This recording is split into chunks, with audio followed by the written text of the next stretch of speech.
In the mid-1970s, as the Cold War intersected violently with the final collapse of European colonial empires in Africa, Mozambique became one of the clearest demonstrations of how independence could be transformed into prolonged punishment. Because the Mozambique Civil War did not arise from spontaneous ethnic fragmentation or state implosion, but from the collision between a newly installed Marxist government and a regional Cold War order determined to crush revolutionary consolidation before it could succeed. And this mattered because Mozambique's conflict was less an organic civil war than a sustained campaign of destabilization driven by apartheid geopolitics, ideological containment, and strategic sabotage. And the origins of this catastrophe lay in 1974-1975, when Portugal's Carnation Revolution abruptly ended colonial rule and transferred power to Frelimo, the Marxist-oriented liberation movement that had fought a decade-long guerrilla war against Lisbon. And upon independence, the new Mozambican state, led by Samora Machel, moved rapidly to dismantle colonial hierarchies through nationalization, centralized planning, one-party rule, and alignment with the socialist bloc. A revolutionary project that sought not gradual reform, but total transformation of society. And this ideological decisiveness mattered because it immediately placed Mozambique on a collision course with white minority regimes in Rhodesia and South Africa, both of which viewed Marxist rule in a neighboring state not as a local experiment, but as an existential threat to their own survival. And Frelimo's policies intensified this perception, as Mozambique closed its borders to Rhodesian trade, expelled Portuguese settlers, and provided sanctuary and logistical support to Zimbabwean liberation movements, effectively turning the country into a frontline state in southern Africa's Cold War battle space. And this alignment mattered because it ensured Mozambique would not be allowed to stabilize peacefully, as its success would undermine the regional system of racial minority rule and demonstrate that revolutionary governance could endure. And the response was not conventional invasion, but covert warfare, as Rhodesian intelligence services, later expanded and perfected by apartheid South Africa, constructed an insurgent force designed not to govern or mobilize politically, but to terrorize, exhaust, and collapse the Mozambican state from within. And this force, later known as Renamo,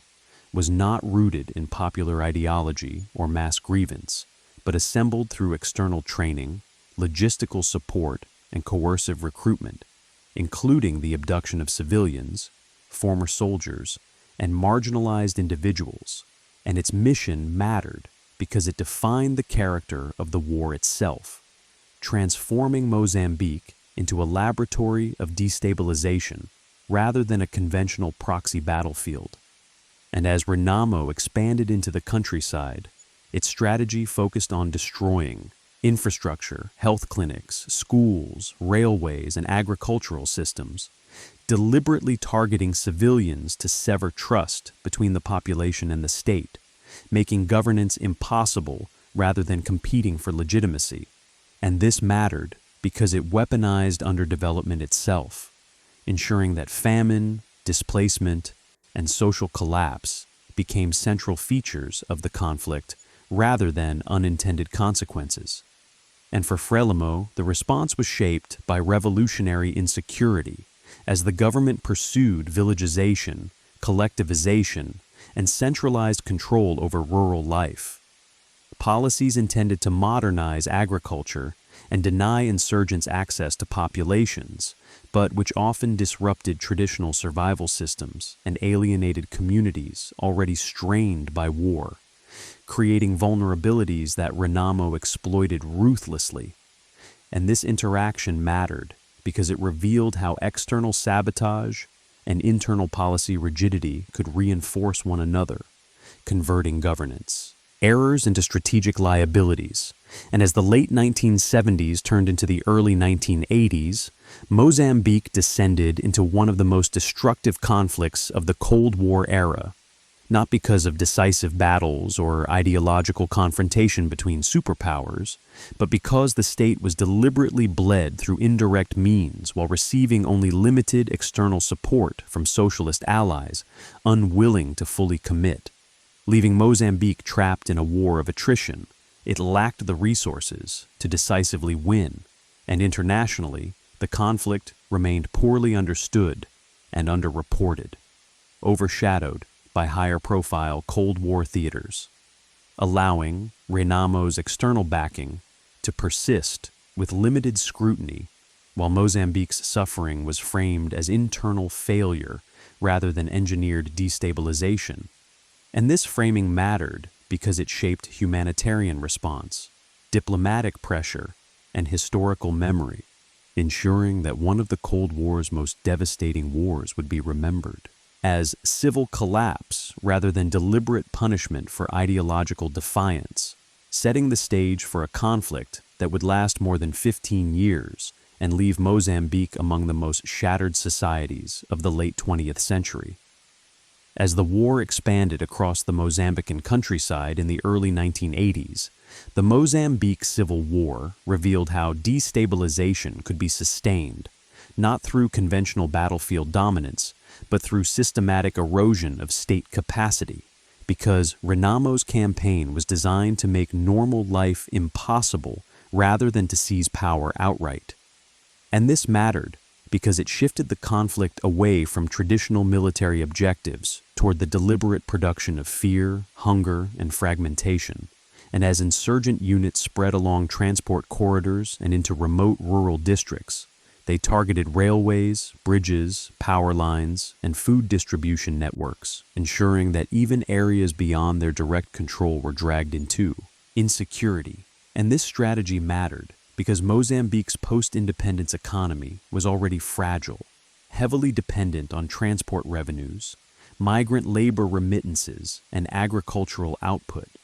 all of which collapsed under sustained sabotage, pushing the state toward dependency on emergency aid and external support. And for the civilian population, the consequences were catastrophic, as villages were repeatedly attacked, crops destroyed, and people abducted or forced to flee, producing one of the largest displacement crises in southern Africa. While famine emerged not as a natural disaster, but as a weaponized outcome of war, and this mattered because it blurred the line between military conflict and humanitarian collapse, making survival itself contingent on navigating violence rather than on allegiance to any side. And for Frelimo, the intensification of Renamo's campaign hardened the government's security posture, reinforcing a belief that compromise equaled collapse and driving further reliance on coercive policies to control rural populations, including forced resettlement into communal villages and strict regulation of movement, measures intended to deny insurgents access to food and recruits, but which often deepened resentment and undermined trust in the state. And this response mattered because it demonstrated how revolutionary governments under siege could slide toward authoritarian practices not as ideological choice, but as perceived necessity, reinforcing the cycle of alienation that insurgents exploited. And regionally, the war's escalation coincided with South Africa's increased involvement following Rhodesia's collapse, as Pretoria inherited and expanded destabilization strategies to prevent Mozambique from serving as a rear base for anti-apartheid forces, providing Renamo with training, logistics, and intelligence while maintaining plausible deniability.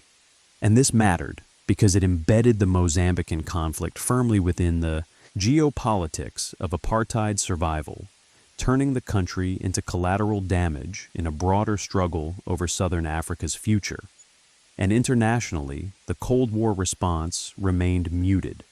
because while Mozambique received limited military and economic assistance from socialist allies, it was not deemed strategically central enough to warrant decisive intervention, leaving the state to absorb enormous damage while the conflict remained framed as an internal civil war rather than a proxy-driven campaign of sabotage. And this framing mattered because it allowed external backers of Renamo to evade sustained pressure, while humanitarian agencies struggled to operate in an environment where access itself became a battleground. And as the war intensified, Mozambique's social fabric began to unravel, with education systems collapsing, health services destroyed, and entire regions cut off from governance, reinforcing a condition in which violence became normalized and survival replaced. Development as the overriding concern, and in this sense, the second phase of the Mozambique Civil War exposed one of the Cold War's most brutal mechanisms: the ability to destroy a state not by conquering it, but by denying it the capacity to function, ensuring that independence became indistinguishable from permanent emergency. As the war dragged deeper into the mid-1980s, the Mozambique Civil War increasingly demonstrated how prolonged destabilization could hollow out a society without producing decisive military outcomes, because by this stage, neither side was capable of delivering outright victory. Yet the structures sustaining violence remained firmly in place, and this mattered because the conflict had evolved into a self-perpetuating system in which destruction itself became the objective rather than a means to political settlement. And for Mozambique, this translated into a country trapped in permanent emergency, where roads existed only intermittently, markets functioned sporadically under armed escort, and entire provinces slipped beyond effective state control, creating vast ungoverned spaces defined by fear rather than allegiance. And this fragmentation mattered because it ensured that recovery became exponentially harder with each passing year, as institutional memory, professional capacity, and social trust eroded simultaneously. And for Renamo, the continuation of war required neither popular legitimacy nor territorial administration, only sustained access to external supply lines and the ability to terrorize rural populations into submission or flight. A model of insurgency that thrived on chaos and made political compromise irrelevant. And this mattered because it revealed how insurgent movements backed for strategic denial rather than governance could persist indefinitely without ever articulating a viable alternative state. And for Frelimo, the prolonged conflict forced a gradual ideological reckoning as the limits of centralized socialist planning under wartime conditions became impossible to ignore, pushing the government to reconsider rigid economic policies, soften collectivization, and explore cautious engagement with Western donors and international financial institutions, a shift driven not by ideological conversion, but by survival. And this mattered because it showed how Cold War pressure could force revolutionary states into pragmatic retreat, even while violence continued unabated. And regionally, the war's persistence reinforced Mozambique's role as a buffer state, absorbing shocks intended for others, as South Africa's strategy of destabilization aimed less at overthrowing Frelimo outright than at ensuring Mozambique remained too weak to support liberation movements or project influence, a calculation that treated Mozambican suffering as an acceptable cost of regional containment. And this mattered because it underscored the asymmetry of Cold War violence, where small states bore disproportionate harm, while larger powers pursued indirect objectives with minimal accountability. And internationally, the conflict's invisibility deepened,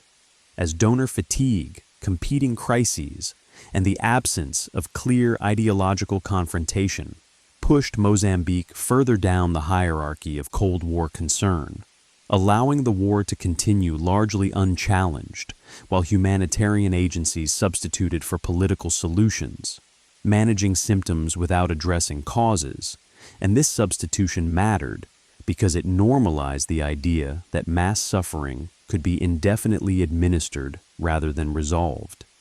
And as famine, displacement, and insecurity compounded, Mozambique entered the late 1980s as one of the most devastated countries in the world, its independence reduced to a struggle for survival amid forces largely beyond its control. And in this sense, the middle phase of the Mozambique Civil War reveals one of the Cold War's darkest truths, that when destabilization succeeds, it does not produce clear victory or ideological triumph, but a sustained condition of collapse in which violence becomes routine, accountability dissolves, and an entire society is sacrificed to strategic denial. As the late 1980s approached, the Mozambique Civil War entered a phase where exhaustion, rather than escalation, began to shape decision-making, because the cumulative damage inflicted on the state, the population, and the regional environment had reached a level where continued conflict no longer served even the strategic objectives that had sustained it. And this mattered because it marked the first moment when the logic of destabilization began to weaken under its own weight. And for Frelimo, the reality was stark, as years of war had destroyed infrastructure, crippled agriculture, and forced the government into reliance on humanitarian aid and external financing, eroding the revolutionary vision that had defined independence and replacing it with a pragmatic focus on survival and reconstruction. And this shift mattered because it signaled a willingness to abandon rigid ideological positions that had become liabilities under sustained attack, opening the door to negotiations that had previously been dismissed as impossible. And for Renamo, the changing environment was equally consequential, because while the movement continued to operate militarily, its strategic utility to external backers diminished as regional politics shifted. Apartheid South Africa faced mounting internal and external pressure, and the Cold War itself began to unwind, reducing the incentive to sustain a costly proxy whose primary function had been denial rather than victory. And this mattered because it exposed the fragility of insurgencies dependent on external sabotage rather than internal legitimacy, as their relevance declined alongside the strategic contexts that had enabled them, and regionally the transformation of Southern Africa accelerated these changes, as Zimbabwe's independence altered the balance of power. Namibia moved toward liberation, and South Africa began to reassess its posture under growing isolation, creating an environment in which continued destabilization risked diplomatic backlash rather than strategic gain. And this mattered because it removed the permissive conditions that had allowed Mozambique's war to persist with impunity. And internationally, the Cold War's easing reduced ideological rigidity, enabling new diplomatic channels and reframing conflicts previously locked into zero-sum logic as problems to be managed and resolved, rather than exploited. And for Mozambique, this shift was decisive, because it allowed the war to be reinterpreted, not as an inevitable ideological confrontation, but as a humanitarian catastrophe demanding political settlement. And as talks began to emerge, driven by regional mediation and international support, the contours of peace slowly took shape, even as violence continued on the ground. And this coexistence mattered, because it revealed how wars of destabilization often end not with decisive victory, but with the collapse of the strategic logic that sustains them, leaving behind armed actors, shattered societies, and the difficult task of reconstructing legitimacy after years in which survival had replaced governance. And in this sense, the late phase of the Mozambique Civil War demonstrates how Cold War conflicts could persist long past their strategic usefulness, only to unravel rapidly once the external conditions that sustained them finally dissolved, exposing the war for what it had always been: a prolonged punishment inflicted on a newly independent state for daring to pursue an ideological path that threatened a hostile regional order. As negotiations slowly advanced toward the end of the 1980s, the Mozambique Civil War revealed how profoundly the conflict had reshaped the country long before any formal settlement was reached, because by this stage the war's damage was no longer measured only in casualties or destroyed infrastructure, but in the erosion of social cohesion, institutional capacity, and collective trust. And this mattered because it ensured that peace, when it came, would confront a society whose foundations had been systematically dismantled. And for Mozambique, this meant that entire generations had grown up knowing only displacement, hunger, and armed coercion, while schools, clinics, and local administrations had been erased across vast regions, leaving reconstruction as an undertaking far more complex than simply silencing the guns. And this complexity mattered because it exposed the long-term cost of Cold War destabilization strategies, which inflicted damage not only during combat, but through the deliberate destruction of future capacity.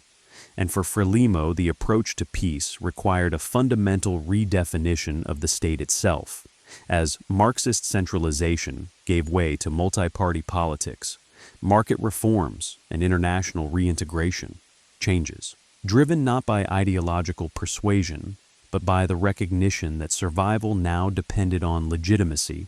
external support, and domestic reconciliation, rather than coercive control.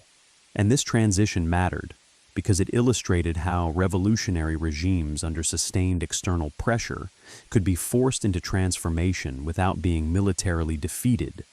reshaping governance through exhaustion rather than victory.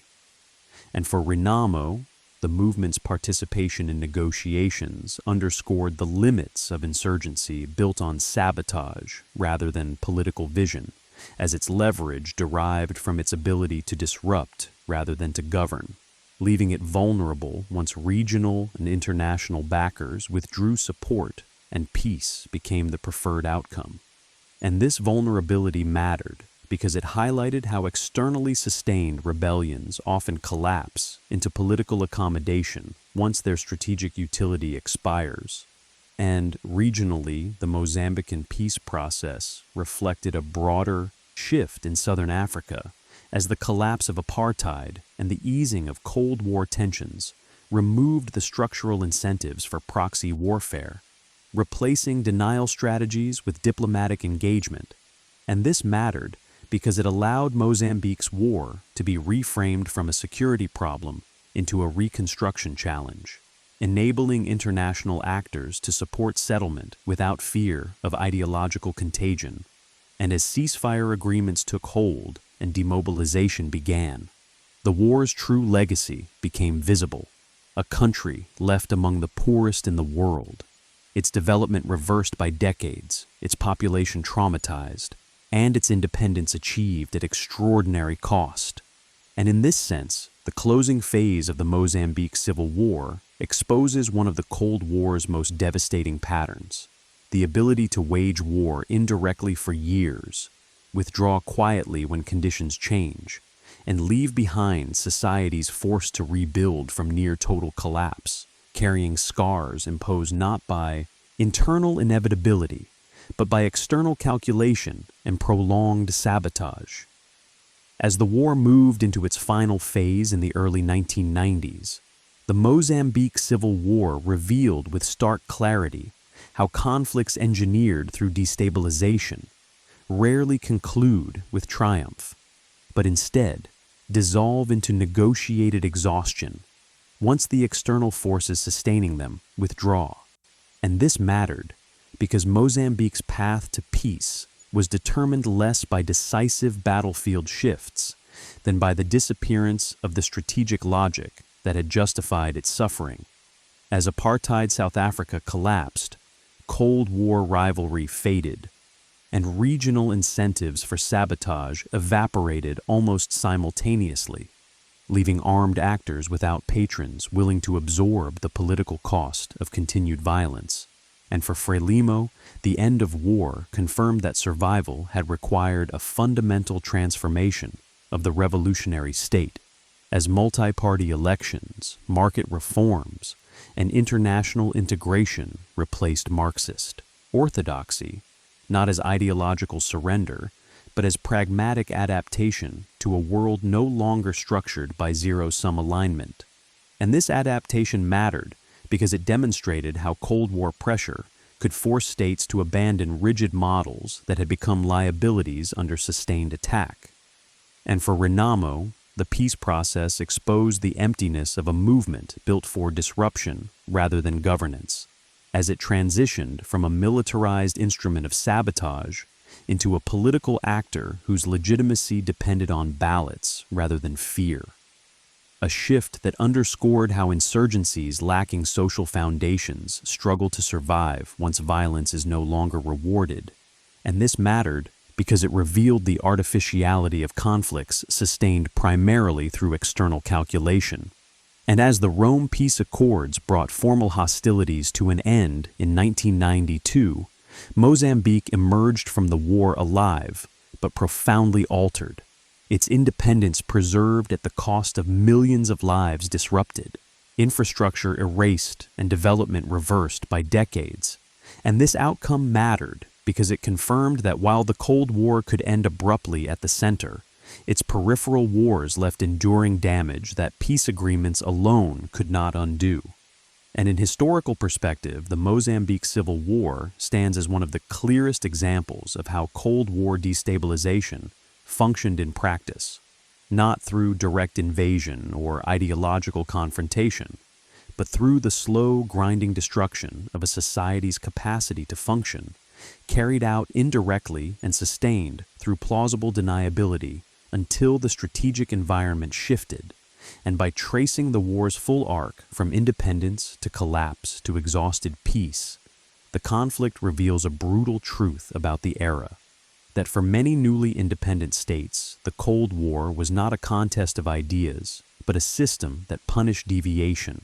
weaponized fragility, and withdrew only after the damage was done, leaving behind societies tasked with rebuilding from ruins they did not choose.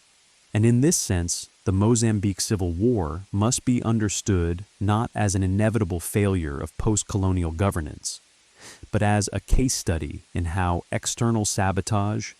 ideological rigidity, and regional power politics converge to turn independence into prolonged suffering, whose consequences would shape Mozambique long after the last weapons were laid down. As the consequences of peace began to settle across Mozambique after years of destruction, the full weight of the Civil War's Cold War origins became increasingly difficult to ignore, because the end of fighting did not erase the reality that the conflict had been sustained far longer than internal dynamics alone could explain. And this mattered because it forced a reassessment of responsibility, shifting focus away from narratives of inevitable post-colonial failure toward the external systems that had deliberately prolonged instability. And for Mozambique, the post-war period was defined by an extraordinary gap between political normalization and social recovery, as elections, demobilization, and international recognition proceeded more quickly than the rebuilding of trust, infrastructure, and livelihood shattered by years of terror and displacement. And this imbalance mattered because it revealed how Cold War wars often ended administratively, but not socially, leaving populations to absorb trauma long after diplomatic closure. And for former combatants, the transition from violence to civilian life exposed the difficulty of reintegration in a society where normal economic structures had been dismantled, forcing many into marginal survival, while international aid substituted temporarily for domestic capacity, a situation that underscored how deeply the war had hollowed out the state. And this hollowing mattered because it limited Mozambique's ability to translate peace into immediate improvement, reinforcing dependence on external assistance even as sovereignty was restored. And internationally, the post-war narrative emphasized reconciliation and recovery while largely avoiding direct confrontation with the role played by apartheid South Africa and earlier Rhodesian destabilization, allowing the architects of sabotage to fade from scrutiny as geopolitical priorities shifted. And this avoidance mattered because it ensured that accountability remained diffuse, reinforcing a broader Cold War pattern in which indirect warfare could be conducted without long-term consequence for those who initiated it. And as Mozambique struggled to rebuild, the war's demographic and economic legacy became clear, with millions of landmines scattered across farmland, transport networks destroyed, and a generation deprived of education and health care. Setting back development by decades and shaping national priorities long after peace was secured. And this mattered because it illustrated how Cold War conflicts inflicted damage far beyond the lifespan of combat, embedding inequality and vulnerability into post-war futures. And in historical perspective, the Mozambique Civil War stands as one of the most devastating examples of how indirect Cold War warfare punished ideological deviation, not through conquest, but through attrition, leaving behind a country that survived independence only by enduring extraordinary loss. And by examining this final phase, the conflict reveals a sobering truth about the era, that while the Cold War ended with treaties and declarations, its peripheral wars concluded with societies left to rebuild from devastation inflicted not by destiny or internal collapse, but by deliberate strategies designed to ensure that independence itself carried an unbearable cost. As the historical record of the Mozambique Civil War has been reassessed in the years since its conclusion, the conflict increasingly stands as a case study in how Cold War power could operate most destructively when it remained indirect, deniable, and sustained over time, because the war demonstrated that a state did not need to be invaded, occupied, or openly confronted to be destroyed, only isolated, infiltrated, and deprived of the conditions necessary for normal governance. And this mattered because Mozambique's experience revealed a form of warfare that targeted society itself rather than armies, ensuring that even survival became a political act shaped by fear and coercion. And for Mozambique, the war's legacy extended far beyond ceasefire lines, as patterns of underdevelopment, regional inequality, and institutional fragility traced directly back to years in which clinics, schools, and transport networks were deliberately erased, leaving reconstruction to begin not from a baseline of peace, but from the accumulated wreckage of systematic sabotage. And this mattered because it confirmed that Cold War conflicts imposed costs that persisted long after strategic objectives had expired,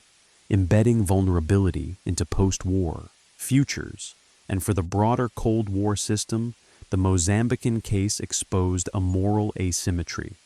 Because while destabilization strategies were framed as necessary defenses against ideological spread, their consequences were absorbed almost entirely by civilian populations whose suffering was treated as collateral rather than central.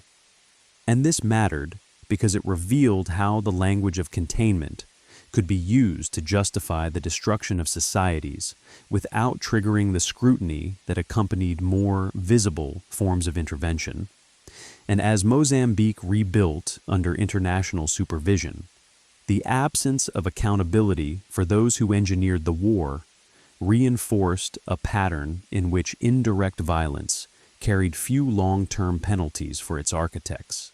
encouraging similar strategies elsewhere during the Cold War's final years. And in this sense, the later interpretation of the Mozambique Civil War challenges simplified narratives of post-colonial failure, showing instead how independence could be systematically undermined by external calculation. And by situating the conflict within the broader Cold War framework, the war emerges not as an isolated tragedy, but as evidence of a global system capable of inflicting prolonged devastation while maintaining plausible innocence, ensuring that Mozambique's suffering was not an accident of history, but a predictable outcome of strategic denial, practiced far from the battlefield.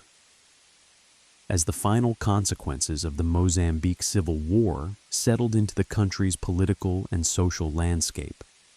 the conflict ultimately exposed one of the Cold War's most damaging illusions, that indirect warfare could be conducted without lasting responsibility, because Mozambique's devastation was not the byproduct of uncontrollable internal chaos, but the foreseeable result of sustained destabilization carried out under the cover of ideological rivalry. And this mattered because it reframed the war not as a failure of post-colonial governance, but as an imposed condition engineered to deny a new state the opportunity to succeed. And for Mozambique, the end of fighting marked the beginning of a long struggle to reclaim agency over its own future, as peace arrived without restitution, accountability, or restoration of what had been deliberately destroyed, leaving development to restart from a point far below independence-era expectations. And this mattered because it illustrated how Cold War conflicts did not simply delay progress, but reversed it, locking societies into recovery cycles that consumed decades. And internationally, the Mozambican case faded quickly from attention once the war ended, reinforcing a pattern in which peripheral conflicts were treated as resolved when violence stopped, regardless of whether justice, reconstruction, or acknowledgement followed. And this mattered because it allowed the mechanisms that sustained such wars to remain largely intact, unexamined, and therefore reusable. Elsewhere, and in historical perspective, the Mozambique Civil War stands as a stark reminder that the Cold War's most destructive power lay not only in its crises and showdowns, but in its capacity to normalize prolonged suffering through indirect means, ensuring that entire societies bore the cost of ideological containment, while those who designed the strategy exited without consequence. And by tracing Mozambique's path from revolutionary hope to engineered collapse and exhausted peace, the conflict reveals a final and uncomfortable truth about the era, that for many newly independent states, the Cold War was less a contest between systems than a process that punished autonomy itself, leaving behind nations forced to rebuild from devastation, inflicted not by destiny, but by deliberate choice. In closing, the Mozambique Civil War stands as one of the Cold War's most devastating demonstrations of how indirect conflict could annihilate a society without ever producing a decisive ideological victory, because the war revealed that independence itself could become a trigger for punishment when a new state aligned against a hostile regional and global order. And this mattered because Mozambique's suffering was not the inevitable outcome of internal division, but the cumulative result of external sabotage, rigid ideological confrontation, and strategic denial sustained over years with plausible deniability. And for Mozambique, the end of the war marked not triumph, but endurance, as peace arrived only after infrastructure was erased, millions displaced, and development reversed by decades, leaving a country forced to rebuild from near total collapse while carrying trauma embedded into everyday life. And this mattered because it exposed how Cold War conflicts imposed costs that vastly outlived their strategic relevance, shaping national futures long after superpowers and regional actors withdrew, and internationally the quiet disappearance of accountability for those who engineered and sustained destabilization reinforced a central moral failure of the era, that indirect warfare allowed immense harm to be inflicted without consequence, enabling its repetition elsewhere. And in historical perspective, the Mozambique Civil War compels a reassessment of Cold War narratives that emphasize balance, deterrence, or stability, revealing instead a system capable of destroying societies through attrition while maintaining the illusion of restraint, and by tracing Mozambique's path from revolutionary optimism to prolonged sabotage and exhausted peace. The conflict exposes one of the Cold War's harshest truths, that for many states on its periphery, the era was not defined by choice between ideologies, but by the cost of choosing autonomy at all, a cost measured in lost generations, shattered institutions, and a peace that arrived only after possibility itself had been systematically eroded.